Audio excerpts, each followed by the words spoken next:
Good morning students. Today we will study about the development of small scale industry SSI. It can be called a policy instrument to promote the goals of employment and equality. How? The process of industrialization had two broad dimensions.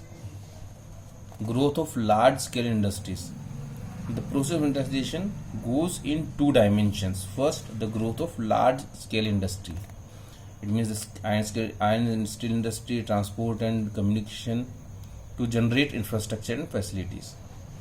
And second, the growth of small scale industry to generate employment. So if government works for both of these and is able to develop both of these, then the country grow very fast, because we provide the infrastructure and we provide the employment as well. A small scale industry is presently defined as one whose investment does not exceed rupees 5 crore. At the beginning of planning, it was defined one whose investment did not exceed 5 lakh. In 1951, the investment in small scale industry was considered as 5 lakh. It means if the investment exceeds 5 lakh, then it will not call small scale industry. Now it is 5 crore. The role of small scale industry is achieving the goal of planning underlined by the Kavi committee. With the viewpoint of this, we should study the characteristic of SSI. The characteristic is the SSI is labor intensive and therefore employment friendly. Small scale industries are labor intensive because they invest a very low capital, very less capital, so what they cannot afford much more machines, so they need to ask the laborers to come and to work. So these industries are called the labor intensive industries, not the capital scale intensive industries. And these industries provide a lot of jobs. A lot of people come and work there in small scale industries because they don't have machines, so they need more laborers. So these industries help government to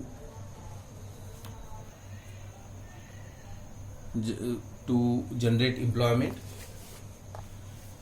What we can say is that in a economy which is capital deficient economy, it means an economy in which the people don't have much money, the capital deficient economy, or a labor surplus economy in which there are a lot of laborers. These type of economies should grow SSI, small scale industries. And India, when we get freedom from British, we have both the characteristic in ourselves. We were the capital deficient economy as well as the labor surplus economy, so we had a focus on a small scale industry. Then the small scale industries shows location flexibility and is therefore equality oriented. These are location flexibility. These type of industries can be start from anywhere, and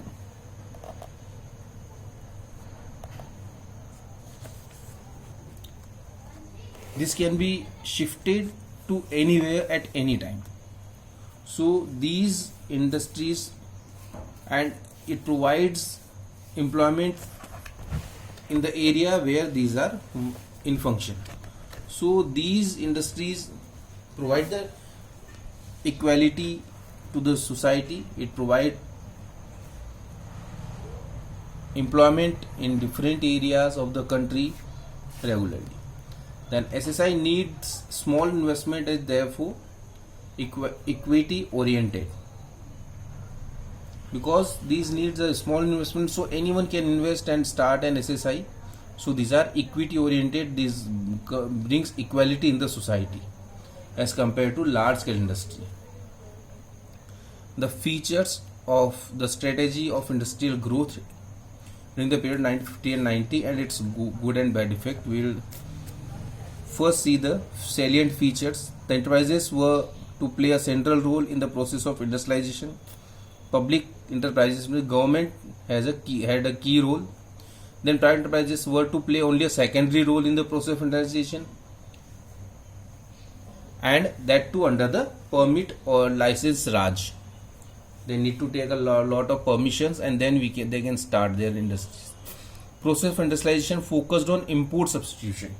What our focus was to import substitution. It means whatever we are calling from other country, we should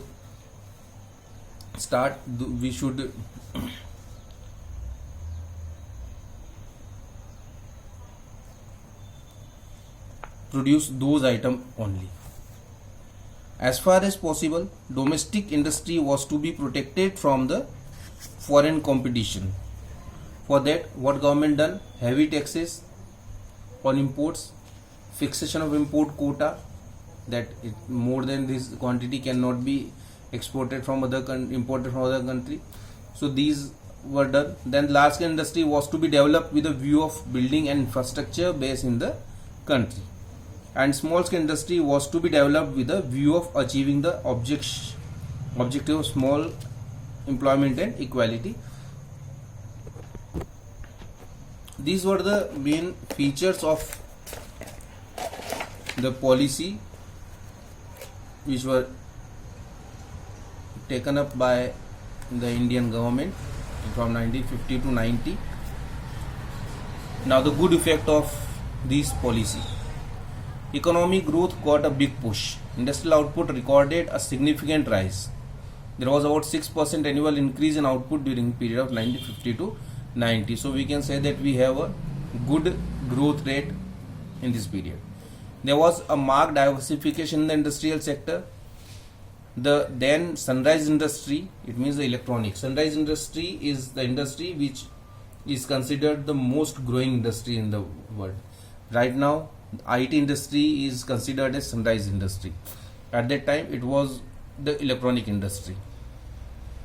So that emerged in India. Then growth of large scale industry like Rourkela, Bhilai steel plant projected the infrastructural shift in the Indian economy, and the infrastructure get a good push by this. Growth of SSI made a substantial contribution in achieving the objectives of growth with social justice. We get growth and social justice as well. Now the bad effect of these: public sector monopolies gradually turned out to be a dead social weight. It means that become a burden on the country. Why? Because inefficiency, because of corruption, because of leakage and pilferages emerged as their principal characteristic by the incurring huge losses, and that become burden on country. Then production of domestic industry stimulated its growth, but it failed to achieve international standard of product equality. It means because we protected our industry, so the industries started producing the low quality product, not as the Indian international standard product. Saving foreign exchange through import substitution proved to be an inefficient policy instrument. Our foreign exchange reserves started shrinking, and by the end of 1990, these stock were reached to their bottom, and the condition was that much bad that we had to plead our gold reserve with the World Bank to borrow money from them, and in that case we introduced NEP, New Economic Policy. We'll study about these policies in next videos. Now you should go through the question answers given in the book and all other exercises that are given here. In next video we study about the India's foreign trade. Thank you.